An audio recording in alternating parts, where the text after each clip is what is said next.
matches. But it's custom made, bro. Oh, it is. Oh, yo, no way. Yeah, man. dog. It matches the necklace. Yeah, man. Jeez, is there was the significance behind why you got that custom versus that one different, or is like that one was just like I could get It's that cool custom, too. piece? Why? Like which had more significance to you getting? Because you This like for sure, bro. Like it's every rapper's dream to have a custom chain, right? Diamonds and shit, That's your bro. logo. That's your logo. Yeah, this is my logo. You know where it comes from? I do, but I want you to share for people who don't know. Okay, yo. So in 1978, 79, it's now the second longest strike that Inco will valet now. Yeah. And my local steelworkers, local 6500, had. And then to finance the strike, they went around the country selling these pins that are like shovels. I wish I had one with me. That'd be sweet. Yeah. And it became this thing that we all wear on our suit lapels. And we wear it down when we're working with the shovel pointed down, up if we're on strike, and sideways if a brother dies. Oh, jeez. Our sister. So, yeah, might as well. I'm on strike forever. It's always Ask up. about me. Always up. Always up. Right on. Always up. So, going back years, you take us through what your high school transition was like leaving. Like, what did those decisions look like, and how do we get here? Oh, my God. The fun. High school. The fun stuff, yeah. I hated high school, man. I legitimately really hated high school. I didn't even go to my graduation. Oh, wow. All my friends were like, I was the only one of my friend group that graduated. Jeez, yeah. Because they all were either like a year behind me or were just burnt out and didn't graduate. I just showed up every day. And then I went to college. This was funny because I was just in Sault Ste. Marie. I went to college in Sault Ste. Marie for chef training, where I just kind of drank my face off and skateboarded to school in my chef uniform with my big headphones on. Incredible. And then it was right back to I did that for a semester. Then I came home, and I was working for a bit. I worked in every shithole, surface and underground, at Valet, probably for every contractor. From the time I was allowed on property. There was a small period of time I owned a clothing store, a hip hop clothing store. But yeah, I was way ahead of my time in Sudbury at that point. That was 2002 or something like that. Oh, wow. Oh my God, I'm old. I was going to say, when did you graduate high school, but... 1999. Whoa! No, my bad. No. 1998. Doing math. Or 97. I'll stop doing the math in my head. 98 or 97. Yeah. I was 17. So it would have been 98. Yes. Okay. So you're 15 years older than me, roughly. Jesus Christ. I think so. I'm 28. 28? Yeah. Crazy. 96, dude. Young man. Yes, sir. One day. We're just trying to catch you guys. I'm just trying to catch you guys, that's all. Soak up the wisdom from all you. Yo, it's hilarious how quick I've turned into the old guy at work. Really? Yeah.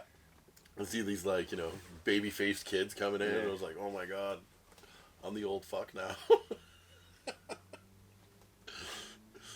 So, talk to me kind of why a hip-hop clothing store? Was that just something you enjoyed? Talk to me about your introduction to that. My brother-in-law and my sister were opening up a tattoo shop. And I thought it'd be cool if I had a clothing store in one part. And it was right around the time, early 2000s, and Fat Farm jean suits. Yeah. You know what I mean? Those were all the rage. I miss that still. And so I had a bunch of that stuff in. And yeah, and I was rapping at the time, right? So I've been rapping since I was 15, so. Jeez. And looking back, I wasn't really doing anything serious at the time, but I was doing my thing at the time. What, I'm curious, whenever I talk to people who've been in music, whatever that space is, for them, what, I want to know, I always get a good answer, I'm curious what yours is, bro, which is, what was the first, with You Will Do, what was the first hip-hop song you remember listening to? that I remember listening to. First one. It's not the most influential, but I would say like Walk This Way, Run DMC, or Girls by the Beastie Boys, or No Sleep Till Brooklyn. Nice. It wasn't until I was playing in punk rock bands up until I was 15, and it wasn't until 36 Chambers came out, and I remember I was on a trip to Toronto with my parents and went to Hogtown Skateboards. That's old school, yeah. And and I bought a skateboard, and I bought the 36 Chambers tape cassette that day, and I remember I had my Shockwave. Come on. My Shockwave Walkman. No. You know what I'm talking about? They would do had like the subs and the earphones. I had that on. I was pumping 36 Chambers. And that record changed my life, man. And I think that's when I really seriously took the transition from punk into rap music.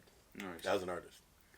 When you first made that jump and you're like, I'm going to take this seriously, what does those first initial steps look like? So it's kind of interesting growing up in Sudbury because we didn't really have access to the traditional means of making hip-hop, right? Yeah, there's not many resources for you to kind of... No, I didn't know anybody that had like an MPC or I didn't know anybody that was a DJ and had turntables. It was just like a very foreign concept to us here. So I started playing with my friends in punk rock bands. Nice. And we just, I rapped over, we would do like breakdowns, and then I eventually had a full rap group I organized with like 6 MCs and a bass player and a drummer. Yeah. And then it kind of transitioned to that from that. So I was just like, in true hip hop fashion, I was just kind of working with what I had, right? Nice. In that time, what I'm always wondering about is we see people now looking kind of into it.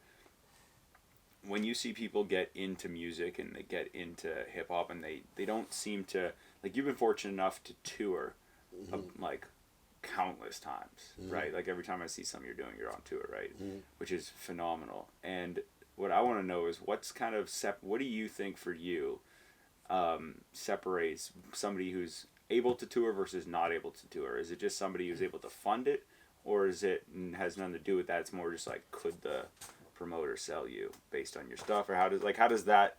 It takes balls. Yeah. Like it like really in all reality, yeah. It takes balls.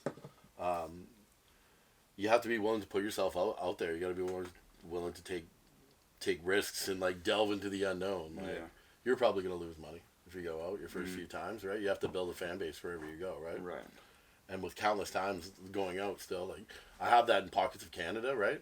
And now a couple pockets in Japan and Ireland and Australia as well. But it takes money. Yeah. But that being said, you know, like I don't go sleep on people's couches and stuff like that. I could and save a bunch of money, but you know, it's like I'm old. I'm old and it hurts. Yeah.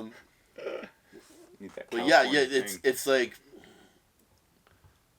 it's that extra step into the unknown, and it really separates the lifers from the hobbyists, kind of a thing. You know what I mean? And interesting way of putting it. Yeah, for sure. Like, I could sit here and buy onto shows in Sudbury like all these guys do, right? Yeah. And like, you know, open at shows where no one's going to see me, or I could like, you know, I'm lucky enough to like I work with cool people that would not give me the entire recipe and make me figure shit out for myself, right? Yeah. But yeah, and it's just you have to be a psychopath about planning the things, you know, and you have to just go for it, right? I remember the first tour I was planning, I was like staying up at night, like almost every night, all in anticipation of like booking this, booking that, and then this last Canadian tour I did, it took me like 5 hours to book. Oh, no kidding. Like, and then I don't stress about it. The dates are booked. I'll message for little things just to keep on tabs because you gotta keep communication because sometimes people double book you and stuff, right? Yeah, they forget if you did it sooner, and Yeah, and if no promoter's gonna book you, you book the freaking show yourself. Damn right. You know, Yeah. it's just that will and willingness to go into the unknown and not be afraid to have a show bomb or you know. Interesting. When you're at those beginning stages of planning and you're kind of figuring out your step one, is it literally just like book clubs you want to perform at, or you do like a study where you go, okay, where are most of my fans located, and do I kind of target those areas, or how do you like start the beginning process of that? Where do I want to go and what makes sense? Right. Right. A lot of it is geography. Yeah, makes sense. And then the other thing is Yeah. where can I find people? So I've done this for years in Sudbury. I've put on shows that I knew I was going to take a loss at, Right. but I'm helping someone get on tour get across Canada, right? So I'm going to lose probably $300-400 on this show, but I don't fucking care. You know? Yeah. I'm going to help the dude get across Canada, right? Right. So I need to find someone like me in every city in the world. And there's somebody there. Okay. You know what I mean? There's 8 billion people, right? There's somebody that's willing to do that in every city in the world, right? Interesting. Yeah. It's a cool philosophy you have. Like, I like that. You're like, you know what? There is somebody else. Like, that's cool that you can be that optimistic about it. Like, I guess you almost have no choice. You have no choice, no. Like I said, right? that willingness Yeah. to step into the unknown. Fucking terrifying, man. Yeah, you know what? Jeez. It can be, yeah. Like, and I'm like, me and Christian, shout out to Christian. We were talking about it when I was on tour like a couple weeks ago. I was in Halifax and we had a big long phone conversation, and we were talking about the sacrifices in life you have to make to be a musician. Right? Like I'm by myself most of the time. Like I had funny enough, like this other situation. I was waiting for a train. I think it was in like Niigata, Japan, which is in like northern Japan, and I'm trying to navigate the train system to get back to Tokyo, and I'm by myself, right? The main thing is not to panic, and if you can't do something, just search on YouTube and someone will hook you up. Yeah, somebody's done it. Somebody's done it. Amazing. But yeah, like I'm by myself a lot. It can be lonely, and it's a lot of hard work. Like, you get to where you're going. Travel's usually anywhere from 3 to 8 hours. Driving or bus or plane or whatever, right? Yeah, except Japan, but yeah. Except Japan, everything's 2.5 hours. And then you get to where you're going, check in your hotel or your Airbnb, hopefully have time for a nap before you got to go to the show and go to sound check. Then do sound check, and then you're at the bar till like 3 in the morning. And then hopefully something's open where you can get food or just skip something to your door to meet you there. Yeah. And then go to sleep, wake up the next morning, and do it all over again. Hell yeah. Yeah. Nice. What's your of those back-to-back-to-back days, what's kind of your favorite part about it? Like, just from like the sequence of what you just told me. I feel like just the mission. Hell yeah. You know? Yeah. I remember once, like, we had to drive. We did Sault Ste. Marie to Winnipeg straight in one shot, driving. Gross. It was nasty for sure, dude. That's a long time. Yeah, but I've done Ottawa to Thunder Bay in one shot, so that's it's about the same. Yeah, it's not ideal either. No, but far. Winnipeg. The destination is there, right? Further, the destination is there, right? Yeah. And that's insane. And whatever like trials, tribulations, turmoils I kind of go through throughout the day, are like, you know, I had a show in Scotland. And the guy that was promoting it, something happened to him. He did something messed up and then fell off the face of the earth a month before the show. What? Yeah, he fell off the face of the earth. No one wanted to deal with him at all. And I walked in. This venue was hitting me up for like £400 to pay the venue so we could have the show, and I'm just like, well, I'm not gonna go there and do nothing, so like screw it, and I did it. And then the show was just like me and the other rappers there. Yeah. And I remember sitting there like, why? Like I'm on the other side of the world. It's not so bad if you're in Canada and you have a show bomb, right? You're on the other side of the pond. Yeah, on the other side of the pond. I'm just like, oh my goodness. Why the hell do I do this to myself? This blows so hard, and then But once I get on stage and I start rapping, I kill it. Yeah. It makes it all worth it. Are you like a big freestyle guy? No. No. No, it's the perfectionist in me hates it. Interesting. And it like, I've seen people that don't rap bust a ill freestyle. Yeah. You know what I mean? Who comes to mind when you say that? Well, just like, you ever been at a party, like some guy smokes a joint and he just like kills it. Yeah, I You're have a like, buddy. "Oh." I have a buddy who's like that. Yeah, Can't yeah. sing or make a track to save his life. No. So like, But he'll it kind of turned me off of the whole Yeah. thing. Interesting. Yeah. Hmm. I'm like a perfectionist. I need to like, I'm like articulating things I say. And if I say something messed up, I feel some type of way out of it, about it. You know what I mean? Yeah. Can you talk us through, if you're comfortable doing this, your sobriety? So I asked this because the thing that I'm most impressed about when it comes to you is, and I admire a lot, is you're putting yourself in environments that are very conducive to the issues you've faced and the trauma you've overcome. Mm-hmm. But here you are, so trucking through. So I'm always curious. I'm like, take us through the timeline if you can, right? And you don't have to, but if I'd really appreciate it, and I think everybody else would. Take us through kind of when it like was beginning to, or when it started to the peak of it, to kind of how you maintain it. I know it's a lot, but Yeah, no, let's go. I got a cool story about the first time I ever got high. I was, I don't know, how old are you in grade 6? Oh, good question. +4, I'll go 10. Oh my God, that's horrible now that I think about it. 10, So 11. I was in grade 6, and I remember we were in this 12. grade. You're 12? Okay, yeah, well, 12. I don't feel so bad about that. Thank goodness. Not that you're grown up at 12. You're 14 in grade 9. Okay.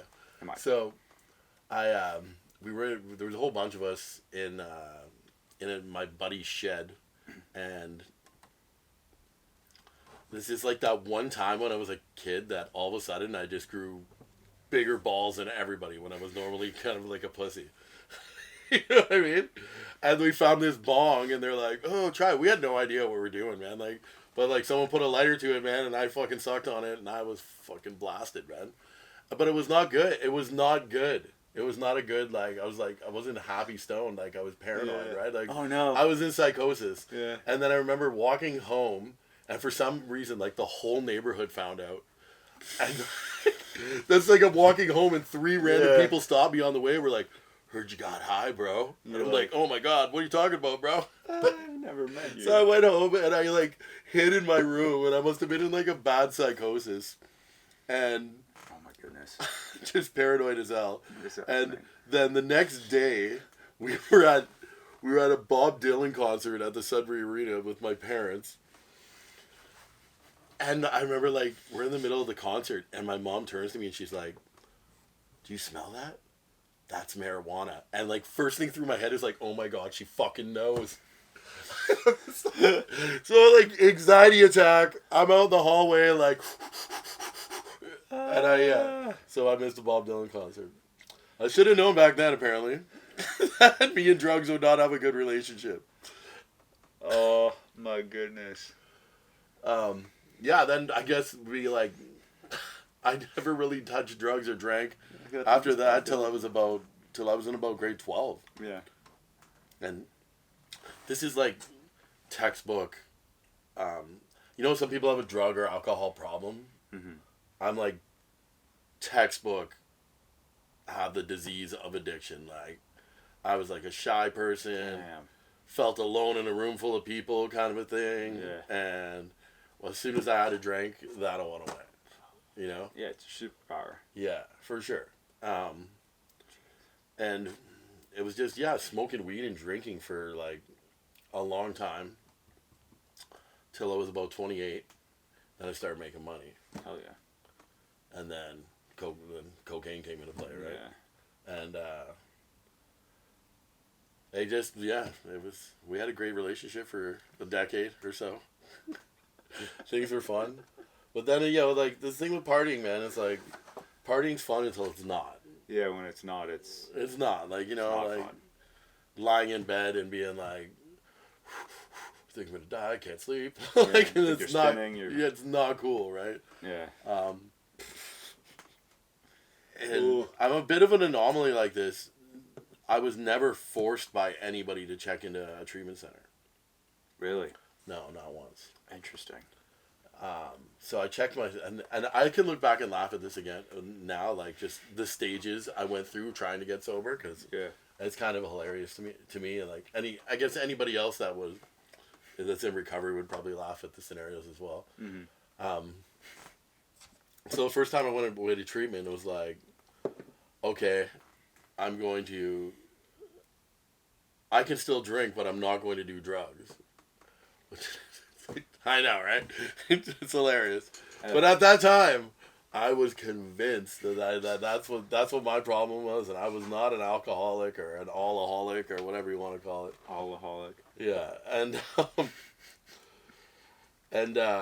yeah. So like, the day I got out of rehab, I got drunk. Took about a month, I think, before I did drugs again. Yeah. And then it was like nothing happened, and I just kept going. Jeez. Second time I went, I realized that I could no longer drink or do drugs. Mm-hmm. Progress. And I ended up getting kicked out for something stupid. I was at a rehab that was very, very strict. Like, they would kick people out once a week to make examples of people. I'm not going to shit on them, because I know they saved a lot of people's lives as well. For sure. And I managed to keep it together for about 6 months. Mm-hmm. I remember, like, I saved up all this money, and I got this wicked apartment downtown. And the day that I moved in there, I relapsed. Yeah. And yeah, then it was just all downhill from there for a while. And what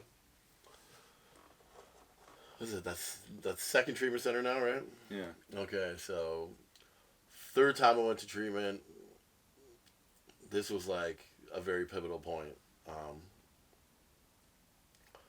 I went in. I remember my first day. I went to an awesome facility in Guelph called Homewood.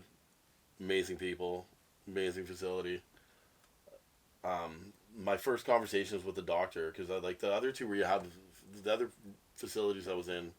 Anytime I brought up music, they'd be like, "Don't pay attention to your music," and blah blah blah. Like, oh, just like right away, my middle fingers are like, yeah, get back. Yeah, exactly. And I told them, I'm like, yo, I have this problem where I need to write music and perform sober. Mm-hmm. I just got a new record deal at the time, and I'm like, like I'm legally bound to promote this music, and I have to play bars. Yeah.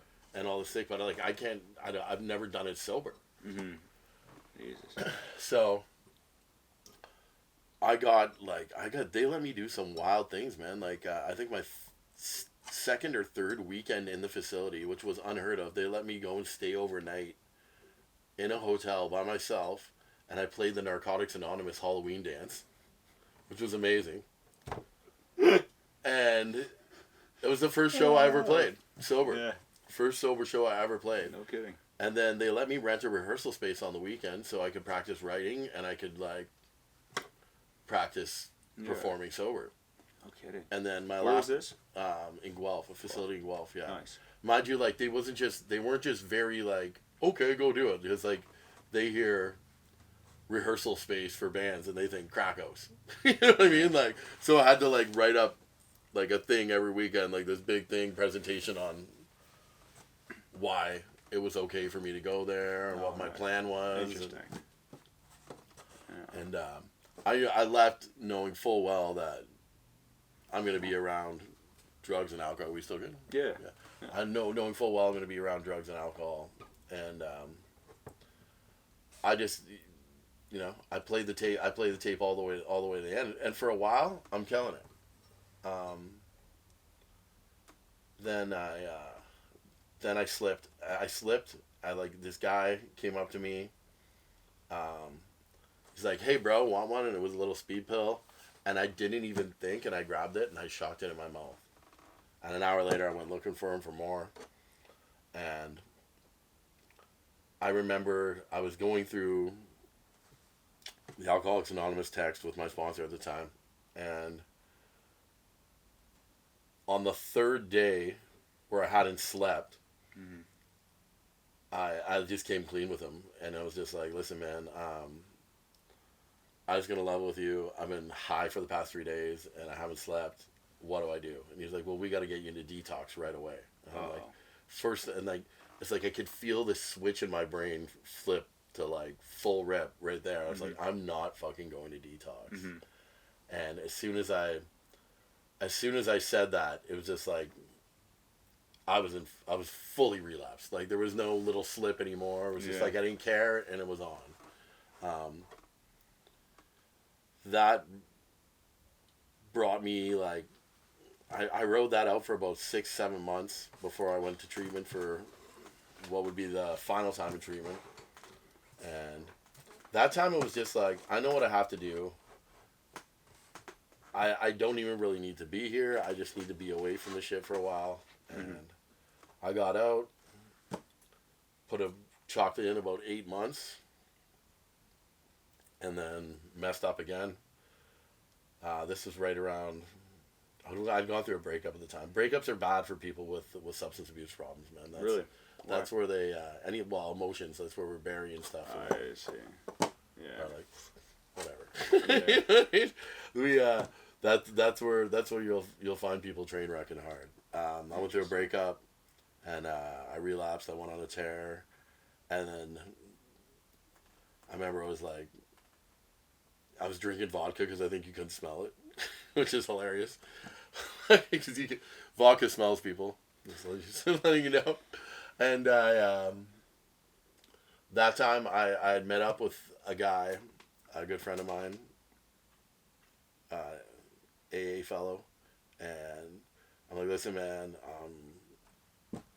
I'm totally in active addiction. I've relapsed really hard, and I need your help. He said, meet me at Bell Park. I met him at Bell Park, and he's like, do you want to go detox? I just said, take me right now. Jeez. And that was like right around the beginning of COVID. And I stayed there 6 days, not even a week. And I came out and haven't touched anything since. Wow. And like I was like down the street from my coke dealer at the time. I lived down the street from him, right? And yeah, so that was, like me and my one friend, we talk about this all the time. It's just like, I pray somebody hits enough rock bottoms till they finally get to the point where like that's enough. Yeah, they're just sick of it. That's enough. Really? Yeah. That's crazy that you can have more than one. Like it just constant. It's like, hey man, you can't keep doing this. You can't keep doing this. You can't keep. Okay, now I won't keep doing this. It's crazy. Yeah, it's like that many. That's the disease, right? Yeah. Like you have to be like, that's it. You're gonna come in totally defeated. It was the first time I didn't lie about what drugs were in my system. We're going into that detox because you're like, kind of like, well, what if? And I was like, yeah, there's some of that. Oh, for sure that. Lots of that. Like, and I was I was defeated. And now being around those things, I just play the tape all the way to the end, to where I lose everything, and everybody hates me and no one wants to be around me. Right. And I have a good life right now. Hell yeah. Yeah.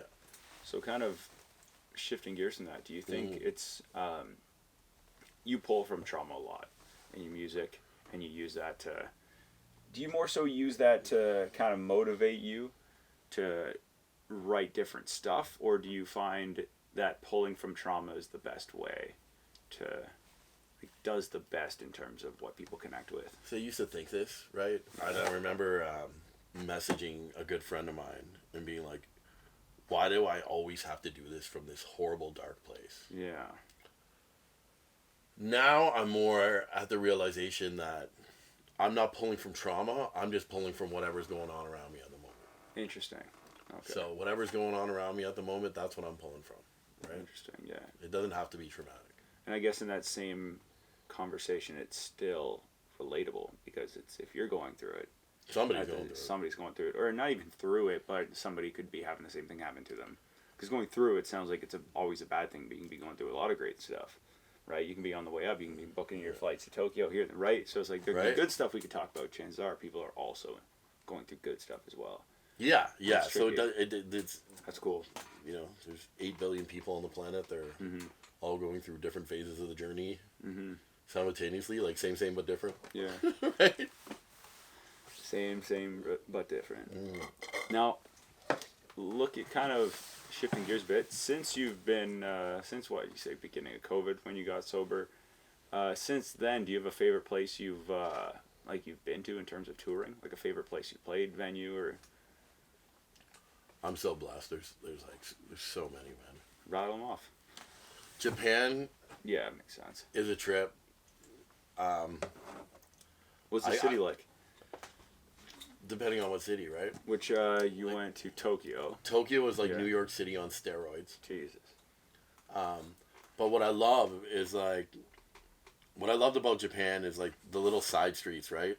And these venues that I'm playing are like off some little side street, and you walk down to this place like rap dungeons. You know what I mean? And What? it's just gritty little bars, and I Really? love it. Yeah. Oh man. And like we stayed in some old record store, like slept upstairs in it. And the homies in the morning brought me for breakfast at some big wet market, and like we were like eating sashimi fresh off the fish. Like it was wild. Damn.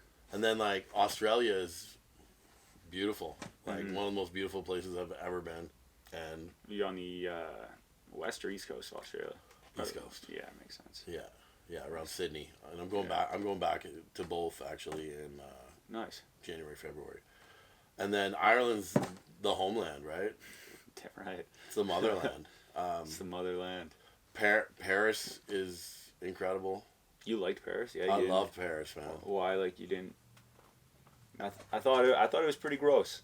To Really? be honest, the time I was there. Yeah. Really? I didn't like Yeah. it the first time I went. This time, I loved it, man. Everybody's so beautiful. They make smoking cigarettes look so cool. Like, It's part of their culture. Yeah. yeah. They're Very like, much they'll so. just they sit in cafes and they're like, it's like so poetic. Yeah. You're like, man, I want to do that.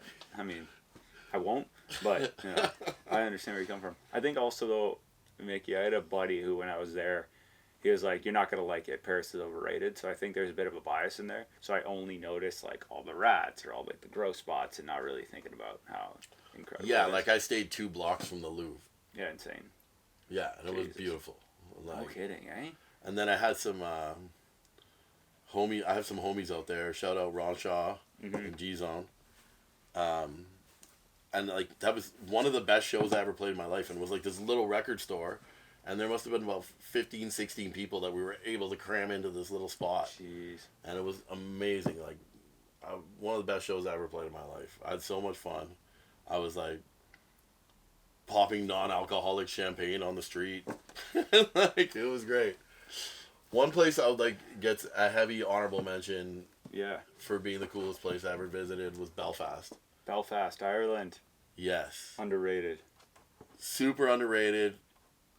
You know, it all depends on what you're into. Like if you're really into activism and stuff, man, like Belfast is a trip, man.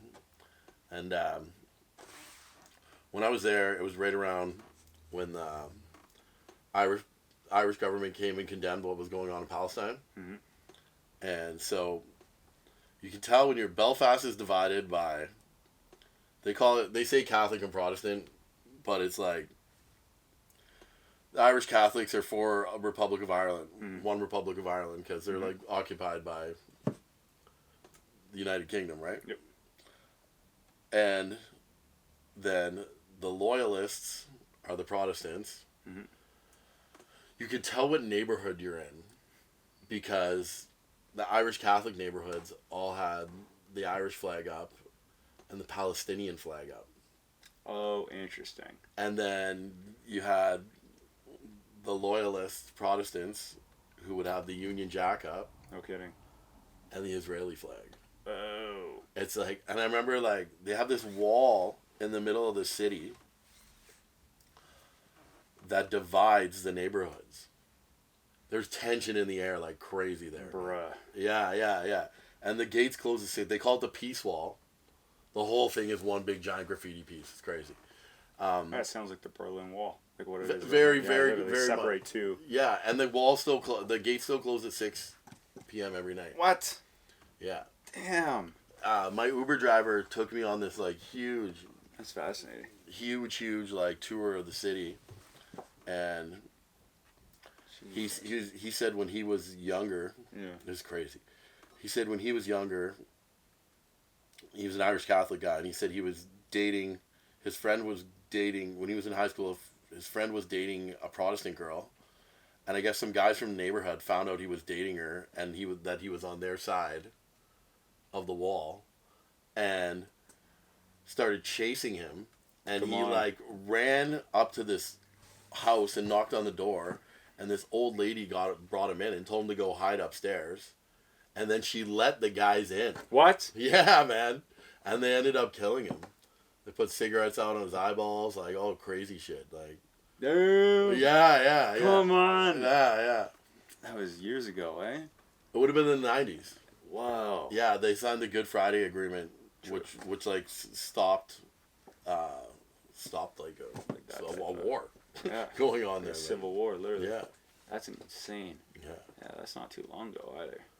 No. Like 25, no. 30 years. No, they called it the Good Friday Accord, I think it's called. Mm-hmm. That's fascinating. Oh, wow. Very Yeah. rich culture of resistance in that city. Like You don't say. That's in, good old Belfast, eh?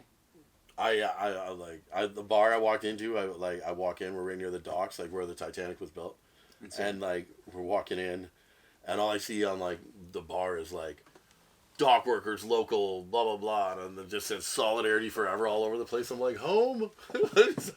I started playing some of the Union songs in my set, and like I became pretty tight with the bar owner. Nice. Man. He was a great guy. Yeah. Awesome.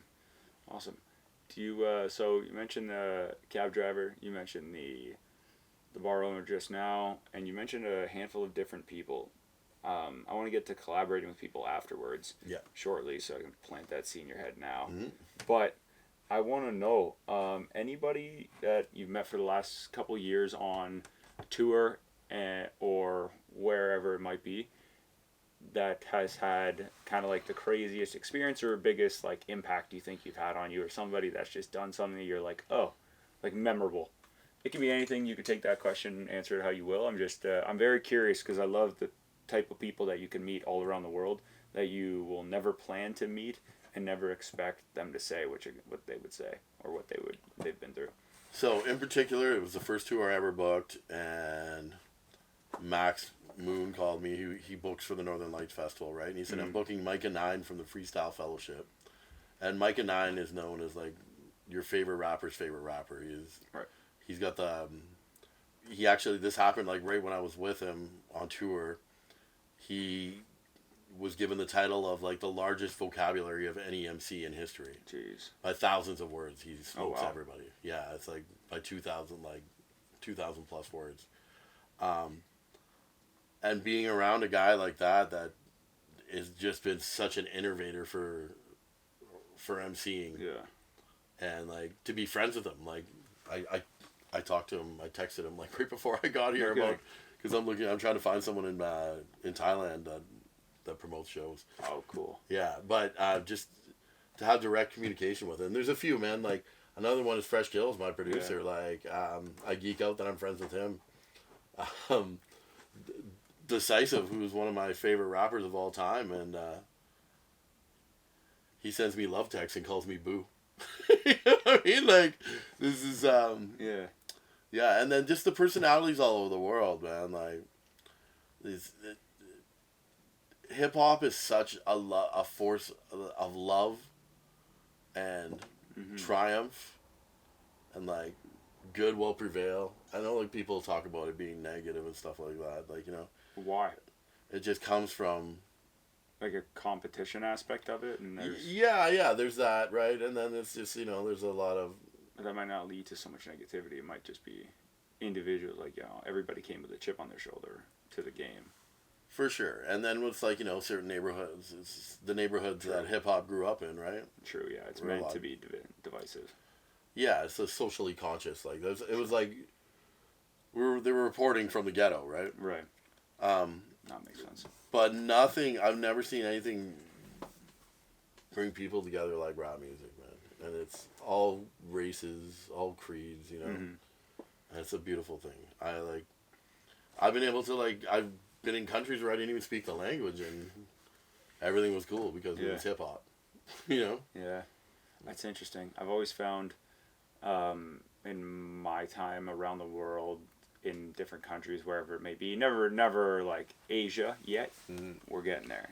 Yeah, you need to go to Asia. Yeah, insane, eh? Yeah, yeah. Man, I've heard so many things. I have a buddy that I'm talking to that's he taught in China for a few years, and I was like, a girlfriend wants to move and like out of the country in the next couple of years to go do something like that. So I'm like, okay, that might be my. But I'm like, okay, well, let's push to China or Japan or Thailand or one of those places just to see. So yeah, we'll see what goes. You go to Thailand, or I guess you could train wherever, right? Really, yeah. Thailand would be dope. There's some like they're known for, like they're famous Muay Thai there, obviously. And it's cheap. Some crazy stuff. That's what I hear. And like the thing too is, looking online at what you're paid to do certain roles is you get paid very similar, if not just a bit less than what you'd make here, with a 1/8 of the fraction cost of living. Right? Oh yeah, like you said, yeah, cheap. Which is like I'll report back in February to you. Hell yeah. Yeah. Let's fucking go. And I'm gonna ball out. Yeah. I'm gonna ball out when I go there, right? Like post a lot. I'm staying in a 5-star hotel with like, I want my own like, what are the infinity pools? You know the ones on the roof? Yeah. Oh yeah. It looks like they just go over the edge. Yeah, yeah. There's an end. Yeah. Oh man. Yeah, I'm gonna ball out with them there for sure. Yeah, post a lot, man. I love that shit. I love seeing different people go to different places and seeing where. Excuse me, like through the lens of what they're doing is like it's fascinating to me. The last year, the world got a lot smaller for me, which is cool. Yeah. And I plan on doing this all over the world. So hell yeah, I'm pretty excited. I got some plans for 2026. Nice. I'm already thinking that. Yeah, this like, is the thing with that's like not next year. That's if you want to be a serious artist and you're releasing music, man, you have to be like, you have to be a psycho, man. You have to be a plan. Like I'm looking at what I'm already looking at what I'm doing in 2026. It's not 2025 yet. Yeah, we haven't even ended the year yet. Yeah. Not even October. Yeah. We're not even in the fall. I was getting pissed at my work because I wasn't getting my schedule for 2025 yet. I've been at them for like the past 4 months. Like, yo, I need that now. I had to like go and like count because I have it for the full year, but I had to like count days and mark on a calendar so Come on. I could start booking. Yeah. For January, February. Oh, I hope so. Man, that I hope that works out for you quick. But what I do know is we talked about Sirius, and we talked about collaborators, and like you mentioned the people you do a lot of work with, Fresh Kills and everything. I'm wondering, how do you decide who you collaborate with? Do you just have like the core group of people because you guys all take it seriously, you look up to them, and then you're able to go? And kind of my question is like, what are you trying to bring more local artists together and create something like that, or is the goal like that some of them still don't take it seriously enough to be like they just haven't put in the right amount of work or they're just because like you said, I'm just trying to understand the so yes and no to all of it. Yeah. I'm like, let's dive into it. As far as like local people and stuff like that, like I have my side project Magic Show, which is we're dropping a new record soon. Originally that was me and Max, and now it's me, Max, and Johnny. And just I'm passing on lessons that I learned from my mentors like Kills and Ghetto Socks, and I'm passing that on to them because those are the homies, right? Yeah. As far as like, I don't really mess with anything local. Like it's like it's not worth it for me to do much here. Interesting. I do my one show a year here. Like the market's not there, and I'm not gonna pay to get on shows. It's ridiculous. True. Like someone else, I tried to get on a show and they told me $2,500 for a 10-minute set, and I was just like, "Get bent, bud. No chance." It's like, bro, it's Sudbury. Like, I'm not shitting on Sudbury, but like it's it's a small market. It's a reality of it. It's a small market, right? Facts. Like, why am I gonna pay all this? Like, you want me to pay $1,000 to pay for 10-15 minutes in front of people that aren't even? Some of them already know you. Some might be paying attention. Yeah, it's weird. Yeah, so I just don't bother, man. I got my people that are my people, and I can trust them, and I like to help them out. So, and they help me out too, right? So like I bring Johnny on tour with me. Johnny holds his weight on tour and backs me up, and kills it, right? So I'm doing him a solid. He's doing me a solid, right? It's easy, yeah. And in a lot of cases, those weren't things that were handed to me. Right. Like remember, I told you I didn't get the full recipe. Yeah. No, you didn't. Right. So it's just people help, but I had to go figure out tour step one, how to. Yep. Valuable knowledge, right? Valuable, yeah. I agree with you, where it's, and you might be saying this, but not quite worded it this way yet, but I think you believe this as well as I do. You have to earn a certain amount of it before you can get handed some things. 100%. So like you can't just say like, hey, everything's gonna be given to you, and then wonder why. It's like when something flops, you're like, I don't know what to do. And it's like, yeah, because everybody's been doing something for you. But it's like the first one, steps 1 to 5, we'll give you 6, 7, 8, but if you can't do the first 5, it shows you're not serious. Yeah. Right. Because Yeah. then it's like, oh, why would we waste my time if And money. and money, resources, everything, introduce you to my network just for you to like botch the first couple steps or not take it seriously. Yeah, or make me look bad. Yeah, which can't happen. Yo, this is your boy. He's an idiot. Yeah, You know what I it's mean? Like, man, I just introduced you to, and then it's like, well, yeah. you know, and they've nothing to. That's crazy, man. But yeah, it's interesting to see how Yeah, and like as far dynamics are. as like collaborating with people, I'm gonna do whatever makes sense, right? Yep. A lot of times for my project, like, you know, I have local singers and stuff like that I work with. I work with a lot of local musicians as well. Yeah. Yeah. Hip hop, I just kind of stick to my own. Like I don't really hang out with anybody else. So Do a lot of work with Will. Well, I love Will. yeah, I've done lots of work with Will. Will's an old homie. Me and Will have been friends for Will's the a man. long time now, right? Like, His voice makes me want to be like beautiful voice. His voice makes me want to wear like a better top hat. Listen to the song "Dark Night of the Soul" by Magic Show. It'll blow your mind. Yeah. Yeah, Will sings it. It's crazy. Insane, eh? That's Okay. crazy. Okay. Dark Night of the Soul. Yeah, like you said, I'm bad with names of songs, so like if you say Magic names, Show, Dark Night of the Soul. Okay. Dark Magic? Magic Show Magic Show. Okay. with Epic. a K. ICK. That's what I'm saying. I would never let's go. See, yeah. I have to text you and stuff to get it, but yeah, no, doing it with him, stuff like that. There's And then like other people, like one thing. Here's something I got schooled on real early is don't do a song with someone where it looks like you just paid them to be on your song and you don't know them. This.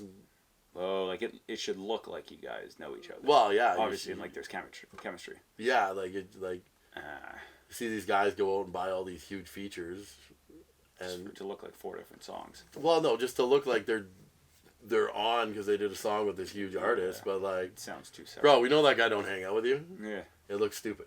Interesting. Oh, that's cool. So I have a song with Micah 9, okay? Huge artist. Mhm. I toured with him. Mhm. That's the only reason. Yeah. So other than that, it's just like, you know, I'm at the point right now where I'd be like, you know, I would look for like legendary hip hop artists in Canada that would fit the bill, right? Cool, yeah. Which I've kind of already done. You know, I got the legend Adam Baum on a song. Nice. I got Decisive's my brother, man, and he's on. I think I have 3 songs with him now. Shit. Yeah. Nice. No, it's just Yeah, I don't really do much rap features, dude. Where does it? And then, like, you know what? Even then, when when I do them, it really has to make sense because I don't like recording my stuff and then just giving it to someone. Makes sense. You know, lots of guys do it. They make crazy bank off it. I'd rather keep my art to myself. Yeah, fair enough. I'll do it for homies. Yeah. But very rarely will you ever see me open my books up and be like, yo. I think I posted that twice. I posted it twice, I think, man. Really? Saying that, yo, anyone wants a feature, hit me up. Nice.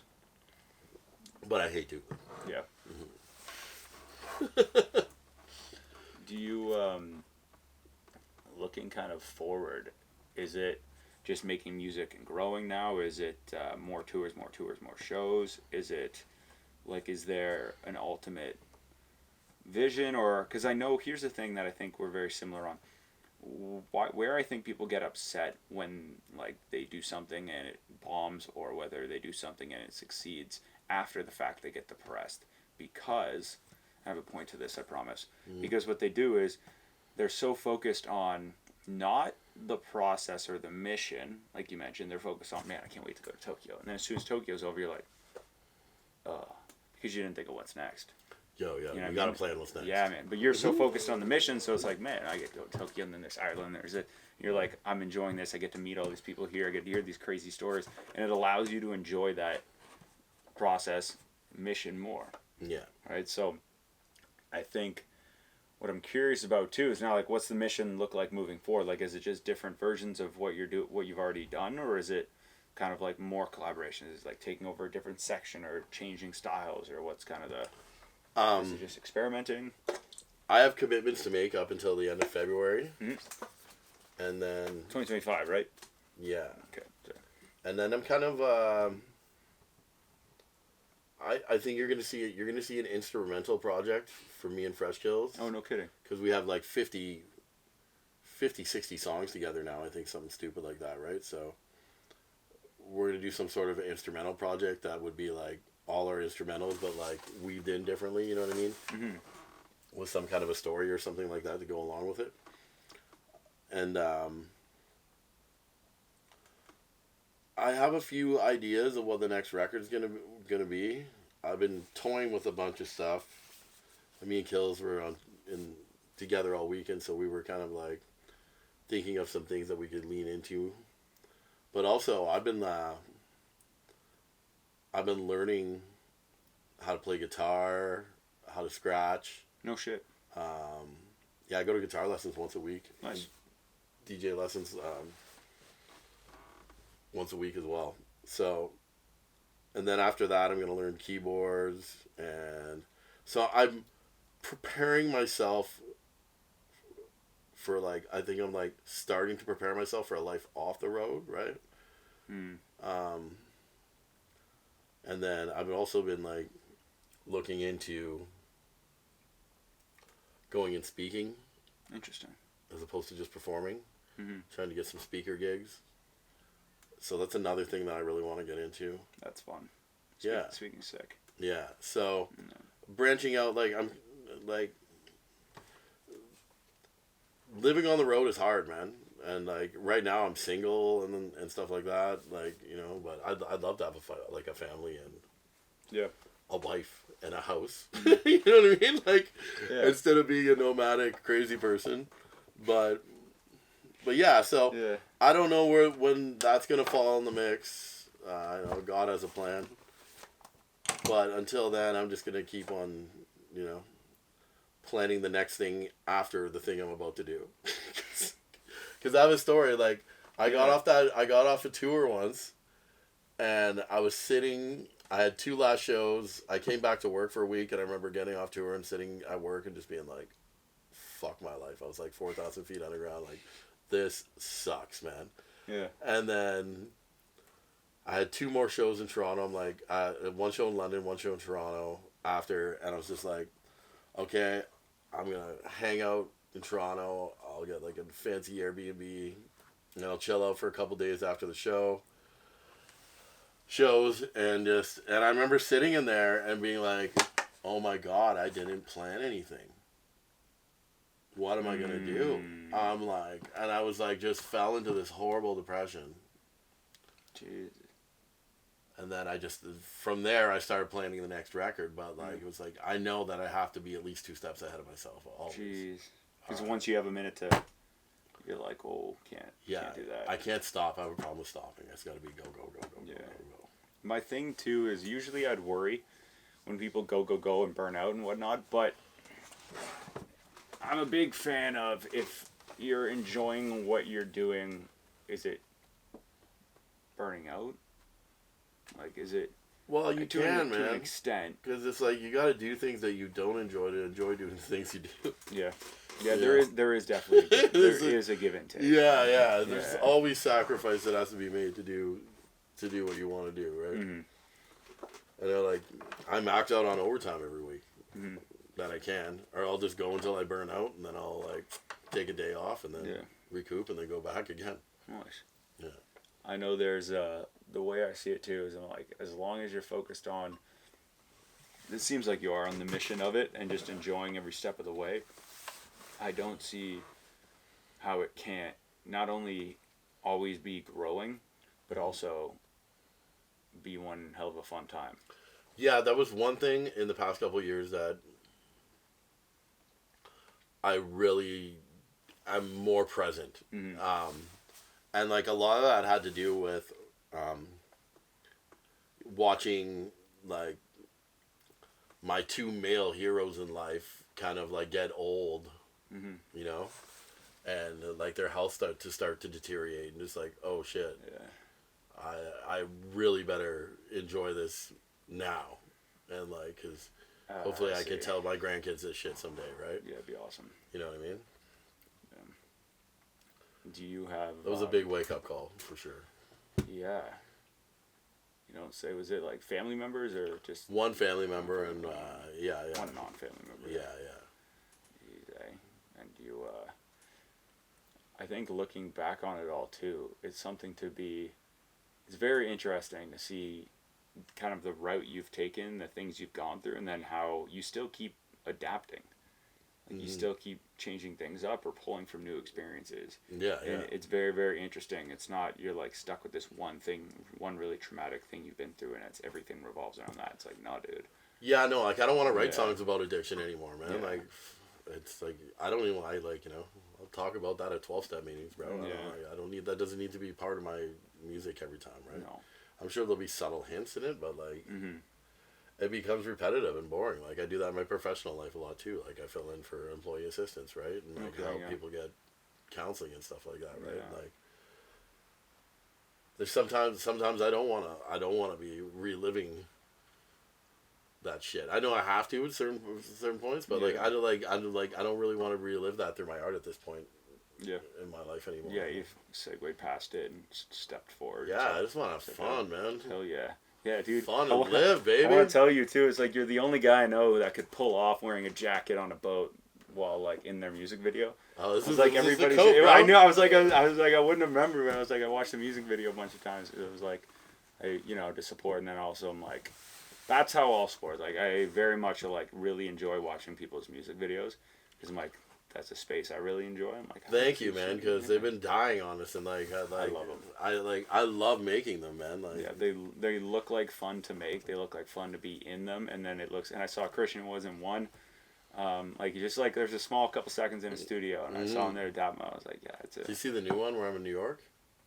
I must have, yeah. Yeah, Gina. Yeah, I must have, yeah. This hot Peruvian model. Oh my God, bro, she's so beautiful. I'm just gonna go hang out in Peru until I find a wife, bro. Or Colombia or something. I was like, how did he get her? Don't worry about it. I was like, right on. Industry secrets, bro. He's like, I can't tell them all. Yeah, I can't tell them all. Oh, dude, I love them. I love the music videos though. Those are sick. I'm not so much. I don't even now. I just don't listen to music. I've watched more music videos than I do listen to songs. Just might be weird. That's cool. No, that means there's still a market out there for it because a lot of everyone I talk to is like reels. Music videos are dead. And just like, oh man. No. But I love making music videos. They're not. When I do a record, it's a whole package, right? Yeah, good. Like it's like. I think the videos go together. All the artwork goes together. You're gonna get some sort of like crazy download card that's part of the whole. You know.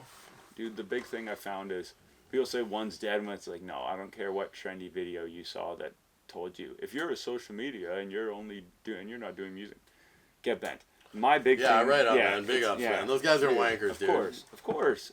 I just look at it as, I'll watch a bunch of reels, fine, but it's not going to stick with me as much. Yeah, to make the music for the reel, whatever, fine. That's a separate business idea in and of itself for you. It's like make a catchy tune that's 18 seconds long for reels that they can use for whatever. But I look at it as small clips have to bring you, especially in business or any form of like creativity thing that's long form that doesn't fit. Like I couldn't do a 45-minute to an hour or like on Sunday the hour and 45-minute show. Say we're doing an hour at least, and that wouldn't fit. Like how does that fit on? Boom, you have to catch people's attention. So it's like we give them out of context bits that like they might get some value from this, whether that be educational. Entertainment or just like that's a fascinating story, right? Like pique the interest, and then it's enough interest to force them to move to the long form, the YouTube, open up the page and search, right? And but I'm one of those people that visually like I'll watch a bunch more music videos than I will listen to songs, and then I'll pull those songs if I like the video. The video helps me remember the songs. Yeah, at least for me. That's for me. No, totally. I'm all about it, dude. And I work with doing music videos. I work with a guy. We've done 11 music videos now together, and it's such a fun process. And I love making them, and it's all part of the package, right? Mm-hmm. I'm big on that. Like the record's called Postcards. One video was shot in New York, one was shot in Halifax, right? Insane.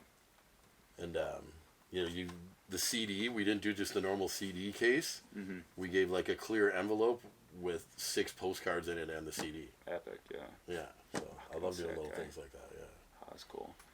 And there's something in terms of the videos and how you can kind of take the creative idea and then what's in your head and what we're kind of trying to represent and use that as a visual to connect with the audience. I think it's a different power of itself, especially depending on what you're trying to do. You could set such a greater precedent on what you're trying to say having the video. Like, I'm a very, very big fan, so please keep doing them. Thank you. Especially on a boat in a jacket. You know what my guilty pleasure is? On What? like, okay, so I have 2 with reels. Okay. Okay. One is food reels. Oh, dude, I watched this guy. Oh, He does man. over the grill cooking, like over the fire cooking. Dude, it's Patty and me just sending the same videos we both have watched, just back and forth to each other. It's just like this guy takes it. He does clips. He cuts them up into cubes, cooks and mixes them in. Is it outside? Yeah, Of course yeah. it is, Oh, man. yeah, It's on yeah, the fire yeah, grill. yeah. Yeah, I think it's over the fire cooking. Yeah, that's one for me.